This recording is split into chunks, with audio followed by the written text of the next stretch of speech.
Hey, Something poked Jessica's shoulder, and she shrugged it away and rolled over, still half asleep. hey, you okay? Something poked her cheek, much harder, and she opened her eyes and looked up to see a ring of children surrounding her, staring with wide eyes. Jessica screamed. Someone grabbed her from behind, covering her mouth, and she struggled to get away. "You have to be quiet," a desperate voice whispered, and she turned to face a red-haired girl of about 7, looking at her anxiously. "If you're not quiet, it'll come get you," she explained. Jessica sat up carefully and put a hand on her head. It felt like it was stuffed with cotton, and her sinuses were burning. Not again. Chloroform, or whatever that gas was. "What?" the girl asked. "Nothing," Jessica said, looking at the frightened faces that surrounded her. There were 4 children in all, 2 boys and 2 girls. There was the young red-headed girl with freckles on her nose, and a stocky African-American boy of about the same age, who looked like he had been crying before she arrived. He was sitting cross-legged with a young Latina girl of 3 or 4 on his lap, hiding her face in his shirt. Her fine brown hair had all but come loose from 2 long braids down her back, each caped with a pink ribbon, and the matching pink shoes and t-shirt she wore were stained and filthy. The last little boy, a skinny blonde kindergartner with a massive bruise on his forearm, hung back a little from the rest, his hair hanging over his face. They were all looking at her like they expected her to do something. "What is this disgusting place?" Jessica wiped her hands on her shirt and shook out her hair as though it might be full of spiders. She stopped in mid-shake and turned to the kids as though seeing them again for the first time. Her mouth hung open slightly. "You're the kids." I mean, you're the kids, the ones that were taken, and you're alive." She suddenly remembered the mother at the hospital. "We have to find that kid and bring him home." Jessica had insisted to John, the words sounding hollow even to her own ears. Now the kids were standing right in front of her. "It's not too late to save you," she thought, filling her with new purpose. She looked at the little blonde boy. "Are you Jacob?" she asked, her heart fluttering and his eyes widened in response. "Hey, it's going to be okay," she said, trying to believe her own words. "I'm Jessica." None of them answered her right away, instead glancing at one another, trying to reach some silent conscience, leaving them to it. Jessica stood surveying their surroundings. It was a dank, brick-walled room with a very low ceiling, so low that Jessica couldn't fully stand upright. The room had exposed pipes all along the walls, some of them giving off plumes of steam. There was a large tank in one corner, probably a hot water heater, and in the far corner was a door. Jessica went to it. "Don't!" the red-headed girl squealed. "It's okay," Jessica said, trying to make her tone soothing. "I'm going to get us all out of here. Let's just see if it's locked," she said, hearing her own voice ring out cheerful and hearty. She sounded patronizing. It was a tone she'd always despised in adults when she was a child. "I'll just check," she said more normally. She walked briskly toward the door. "No!" 3 voices cried. Jessica hesitated, then grasped the knob firmly and gave it a twist. Nothing happened. Behind her, one of the children let out a sigh of relief.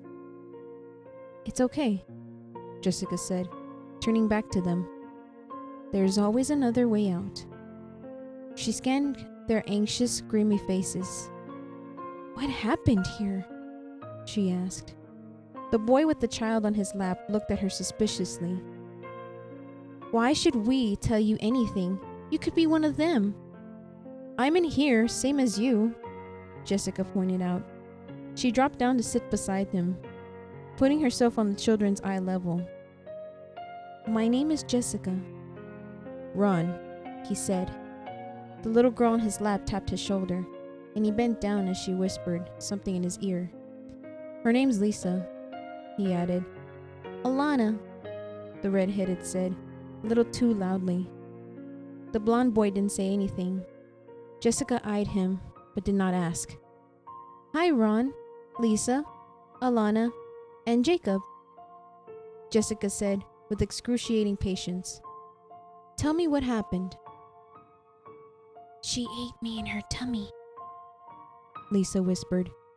Instantly, Jessica felt the blood rush from her face. You mean the clown girl? Jessica asked softly. The robot girl? The children nodded in unison. I was in the woods, Alana said. She held her hand against her stomach, then mimed the clamp, shouting out, Jump! She said, her face deadly serious. I was riding my bike by my house, Ron said. There was a woman in the road. She came out of nowhere, and I fell off the bike. I was trying not to hit her. He gestured to his knees, and Jessica noticed for the first time that they were scabbed over. He's been here long enough for those to heal, she thought, but held her tongue, afraid if she interrupted, he would stop talking altogether. When I got up, she was standing over me, Ron continued. I thought she was trying to help. I told her I was okay, and she smiled. And then... He glanced down at the girl on his lap for a moment, then went on. I swear, honest, her stomach split right open, and there was this big metal thing that came out of it, and... He shook his head. She's not going to believe us. Did the thing grab you and pull you inside? Jessica asked softly, and he looked up at her in surprise. Yeah, he said. Did she get you too? No, but I've seen it happen, she said half truthfully. Then what? I don't know. Next thing I remember, I woke up in here. What about her? Jessica gestured to the girl on his lap. He shrugged, looking briefly embarrassed. As soon as she woke up, she climbed onto my lap. Do you know her? You mean from before? He looked down at the little girl again. No, none of us knew one another before, Alana said. Jessica looked at the little blonde boy, and he looked away. Okay, well, listen, Jessica said, and they all turned their eyes to her again. Creepy, like I'm really a grown-up or something, she thought, uneasily. She took a deep breath. I've dealt with things like this before. Really? Alana was suddenly skeptical. Ron watched her warily. Lisa opened one eye, then pressed her face back into Ron's shirt. I'm not with them, Jessica said hurriedly. I'm locked in here with you because I got caught trying to find out more about them. Did you know about us? Ron asked. Not much, but I'm glad that I found you. Everybody's been looking for you. The people who took you, they're trying to hurt a friend of mine. They already have hurt her, and I came here to stop them, to save her from them. Now that I know you're here, I'm going to save you from them too. You're locked in here just like us, Alana said, this time like she believed it. Jessica suppressed a smile, momentarily amused. I have friends out there, and they're going to help. We're going to get you out of this. Alana still looked suspicious, but Lisa was peeking at her from behind her hair, loosening her grip on Ron's shirt for the first time. I promise you, everything is going to be all right, Jessica said with a surge of confidence. She looked at the children with calm determination, surprised to realize she had meant every word. John! Charlie! Carlton burst into John's apartment, the door hitting the wall as it swung open. Marla jumped, sitting up straight on the couch. Carlton, what's going on? He didn't respond. Scanning the room, Marla was alone. She had the TV on a low volume. The door to John's room was closed, and he went to it. No one's here, Marla said, with a hint of disapproval. but Carlton rushed to look inside anyway. John's not here, neither is Charlie, Marla called. Well, I ran into one of them. One of the Charlies, that is. The bad one. Where is John? Where's everyone? John and Charlie went somewhere. They seemed to be in a hurry, and they wouldn't say where they were going. Jessica? I haven't seen her. She's probably at home. I was just at her apartment. She's not there. Carlton stared at Marla, palpable dread rising between them. Charlie. The other Charlie. I didn't even hear her come in. She didn't knock or anything. It was like she knew Jessica wouldn't be there. Wait, shut up, Marla said suddenly, pointing to the TV. Marla, this is serious, Carlton said with an alarm. Look at this. They've been playing this commercial all day.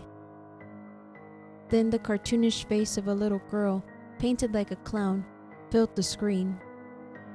Come dressed as a clown and eat for free, said a booming voice. Then the camera cut to the front of a restaurant. That's her! Carlton shouted. I mean, the sign! The girl on the sign! The clown girl thing! Marla leaned forward, squinting at the screen. Carlton stopped there for a moment. She was taller and a little attractive. It was really confusing. So many emotions. They've been playing these all day. New restaurant, animatronic characters. It's like the girl on the sign was all grown up and wanted to feed me pizza. Carlton! Marla yelled, snapping him back to the present. You know where it is? The new place? Yes, Marla announced. She flipped off the TV and stood. Let's go. Carlton looked her grimly up and down, then took the other earpiece out of his pocket. Put this in your ear, he said. It's all we have. Trust me. Okay. Marla snatched the earpiece out of his hand, on her way to the door. I guess you'll fill me in on the way. Carlton didn't answer, as he hurried after her, slamming the door behind them.